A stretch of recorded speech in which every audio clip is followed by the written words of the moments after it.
Hi అండి, ఎలా ఉన్నారు? అందరూ బాగుండాలని కోరుకుంటున్నాను. Welcome to life of Srilatha.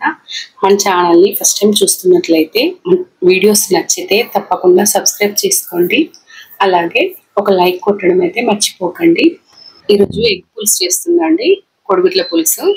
దాంట్లో ఎవ్వరు వేయంది ఒక ఐటెం వేస్తాను. చూడండి ఎంత టేస్టీగా ఉంటుంది అంటే అంత టేస్టీగా ఉంటుంది. లాస్ట్ వరకు స్కిప్ చేయకుండా చూడండి. ఎగ్ పులుసు కోసము స్టవ్ ఆన్ చేసుకొని ఒక గిన్నె పెట్టుకొని అందులో ఒక 4 to 5 టేబుల్ స్పూన్స్ ఆయిల్ వేసుకోవాలి. ఇంకా అందులో ఆవాలు, జీలకర్ర, కొద్దిగా మెంతులు వేసుకొని అందులోనే కరివేపాకు కూడా వేసుకోవాలి. ఇంకా 4 మీడియం సైజు ఆనియన్స్ అయితే చిన్నగా కట్ చేసుకున్నాం, అవి కూడా ఇందులో వేసి కలుపుకోవాలి. ఆనియన్స్ తొందరగా మగ్గిపోవడానికి 2 టేబుల్ స్పూన్స్ అయితే సాల్ట్ వేస్తున్నాను. అంటే కూరకు సరిపడా సాల్ట్ ఇప్పుడే వేసేస్తున్నాను అన్నట్టు.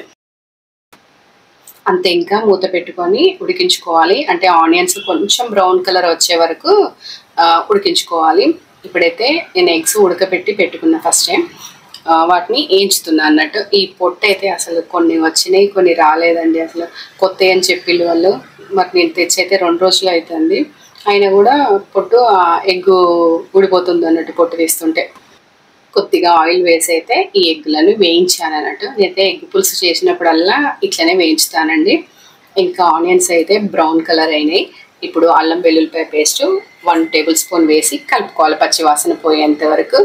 ఆ తర్వాత 1 టేబుల్ స్పూన్ పసుపు కూడా వేసి కలుపుకోవాలి. ఇంకా కారం 1.5 టేబుల్ స్పూన్ వేసాను. పులుసు కదండి, కొంచెం కారం ఎక్కువనే పడుతుంది, ఉప్పు కారాలు ఎక్కువనే పడతాయి పులుసులోకి. ఇంకా మొన్న తయారు చేసుకున్నాం కదా చింతపండు పేస్ట్, ఇన్స్టెంట్ పులిహోర కూడా చేసుకోవచ్చు. ఈ చింతపండు పేస్ట్ వీడియో ఉందండి, చూడని వాళ్ళు ఉంటే చూడండి, ఈజీగా అయిపోతుంది. ఇట్లా ఏ పులుసులు చేసినా కూడా. అది ఒక 1.5 టేబుల్ స్పూన్ వేసాను. అంతే, ఇంకా అది కలుపుకున్న తర్వాత సరిపడా వాటర్ పోసుకోవాలి. ఇప్పుడు వేసిన ఆ పౌడర్ ఏంటిదంటే మీకు లాస్ట్లో చెప్తాను, ఇలా కొబ్బరి వేయండి అని చెప్పాను కదా. ఆ పౌడర్ ఏంటిదంటే sambar powder, instant sambar powder అని నేను పెట్టాను కదా వీడియో.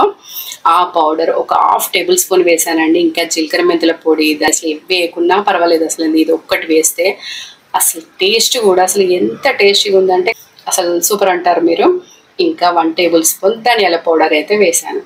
అంటే ఎగ్ పులుసులో జీలకర్ర మెంతుల పొడి అట్లా వేస్తారు కదా, దాని బదులు ఈ ఇన్స్టెంట్ సాంబార్ పౌడర్ వేస్తే అసలు ఒక రకమైన మంచి టేస్ట్ వచ్చిందండి. అంతే, ఇంకా అయిపోయింది ఎగ్ పులుసు. వర్షం పడుతూనే ఉందండి. అయితే బిల్డింగ్ పైనకి వచ్చాను. బయటికి వాటరు ఎగ్జిస్ట్ అయ్యే హోల్ ఉంటుంది కదండి, దానికి ఏమో అడ్డం పడినట్టుంది, వాటర్ అన్నీ ఆగిపోయినాయి. అయితే అది తీయడానికని పైనకి వచ్చినాం. కొంచెం తగ్గింది వర్షము. ఎండలు కొట్టి కొట్టి ఒక్కసారి వర్షాలు పడేసరికి వెదర్ అంతా కూల్గా ఉంది. అసలు మస్తున్నది క్లైమేట్. అట్లా ఒకసేపు పైన అటు ఇటు తిరిగేసి కిందికి వచ్చినాం. ఇవైతే మార్కెట్ నుంచి తెచ్చినండి కూరగాయలన్నీ అయితే ఫ్రిడ్జ్లో పెట్టిన. ఇవి ఆకులు తెంపి బాక్సెస్లో పెట్టి ఫ్రిడ్జ్లో పెడితే కొంచెం ఆగుతాయి కదా ఖరాబ్ కాకుండా అని పుదీనా, కొత్తిమీర ఇట్లా తెంపుతుంది అన్నట్టు.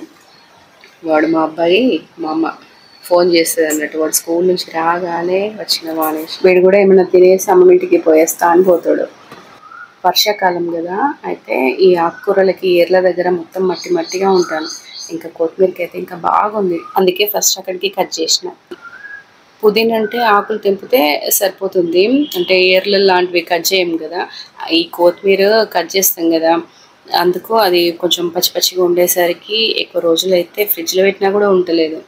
కొంచెం డ్రైగా ఉంటే వారం 10 రోజులైనా ఫ్రిడ్జ్లో పెడితే ఉంటుంది. ఇప్పుడైతే ఫ్రిడ్జ్లో పెట్టినా కూడా ఉండలేదండి.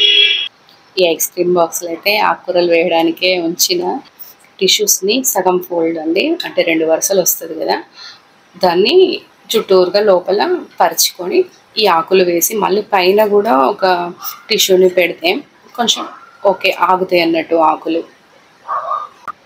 ఇట్లా వేసి పెట్టడం వల్ల కొంచెం ఆ టిష్యూస్ అన్నీ ఇలా ఉన్న వాటర్ని పీల్చుకుంటాయి కదా, కొంచెం ఆగుతాయి అన్నట్టు ఆకులు, ఏం ఖరాబ్ కాకుండా.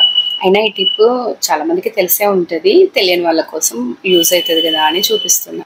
మేము చిన్న ఉన్నప్పుడు కూడా మా నాన్న ఇట్లా పొద్దున్నే లేసి కూరగాయలు మార్కెట్లో తెచ్చేది అన్నట్టు, కిలోలు అన్నీ. అప్పుడైతే ఫ్రిడ్జ్లు ఎవరికి దాదాపు లేకుండే కదా, ఎవరో ఒకరికి రిచ్ వాళ్ళకి ఫ్రిడ్జ్ ఉండేది, టీవీ ఉండేది. ఇట్లా నార్మల్గా మిడిల్ క్లాస్ వాళ్ళకైతే ఉండకపోయేది ఫ్రిడ్జ్లు, టీవీలు, కూలర్లు అట్లాంటివి. ఇప్పుడైతే ఎవరికైనా అందరికీ దాదాపు ఫ్రిడ్జ్లు, కూలర్లు, టీవీలు అన్నీ ఉంటాయి. అయితే అప్పుడైతే ఈ కూరగాయలన్నీ ఏం చేసేది, ఒక శుభ్రంలో వేసేది మా అమ్మ. దేనికి దానికి డివైడ్ చేసి విడివిడిగా వేసి దానిపైన ఒక తడి క్లాత్ లాగా కప్పేది. అంతే మరి. ఆగేది, కూరగాయలు ఏం ఖరాబ్ కాకపోయేది. ఆకుకూరలు అయితే బొంతల పెట్టేది, బొంత తట్టు అంటారు కొందరు, అంటే బియ్యం వచ్చేది చూడండి ఇది వరకు. ఇప్పుడు ప్లాస్టిక్ లాంటి దాంట్లో బియ్యం కవర్లా ఉంటుంది కదా, అందులో వస్తుంది. కానీ ఇది వరకు మాత్రం ఇట్లా బొంత లాంటి వాటిలలో వచ్చేది బియ్యము. అలాంటి ఈ ఆకుకూరలు పెట్టి క్లాత్ అయినా ఈ బొంత అయినా కూడా అందులో చుట్టి పెట్టేది అన్నట్టు.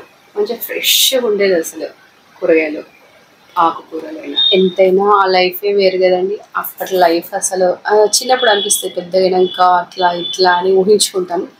కానీ పెద్దగైన తర్వాత మాత్రం చిన్నప్పటి రోజులే మనకు నచ్చుతాయి. అవి మళ్ళీ తిరిగి రావు. మళ్ళీ ఆ రోజులు వస్తే బాగుండు అనిపిస్తుంది. అప్పుడప్పుడు ఇట్లా గుర్తుకొస్తుంటాయి సంతోషాలు, బాధలు, మనం అనుభవించినవన్నీ, చిన్నప్పుడు అనుభవించినవన్నీ గుర్తుకొస్తుంటాయి అంతే.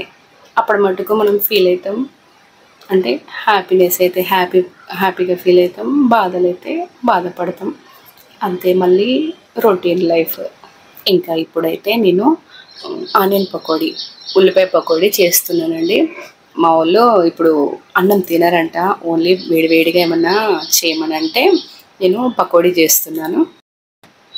ఉల్లిపాయలు అయితే పొడుగ్గా సన్నగా కట్ చేసుకున్నానండి. దాంట్లోకి 1.5 స్పూను సాల్ట్, 1 స్పూను కారము, ఒక 1 స్పూను జీలకర్ర, 1 స్పూన్ అల్లం వెల్లుల్లిపాయ పేస్ట్, ఒక 2 పచ్చిమిర్చి పెద్ద పెద్దగా ఉన్నాయి అన్నట్టు, అందుకే 2 వేసాను కట్ చేసి. 1/2 స్పూన్ ధనియాల పౌడరు, 1/2 స్పూను ఓమా అండి. ఓమని నలిపేసి ఇట్లా వేయాలి, ఇందులో మంచి స్మెల్ వస్తుంది. ఇంకా ఇవన్నీ వేసి మంచిగా ఆనియన్స్ కొంచెం గడ్డలాగా ఉంటే కట్ చేసినాయి అవి పిసుక్కుంటూ కలపాలి. ఇవన్నీ కారం ఇట్లా ఇవన్నీ ఉల్లిపాయలకి పట్టేలాగా కలపాలి. మరి గట్టిగా కాదు, అందులో నుంచి వాటర్ వెళ్ళేంత గట్టిగా పిసకద్దు, నార్మల్గా ఇట్లా అవి విడిపోయేలాగా పిసకాలి. ఇప్పుడు ఒక కప్పడు, అంటే ఇదైతే పెద్ద కప్పు కదా, 200 గ్రామ్స్ అవుతుంది శనగపిండి, అది కూడా వేసి కలుపుకోవాలి. వాటర్ ఏం అవసరం లేదండి.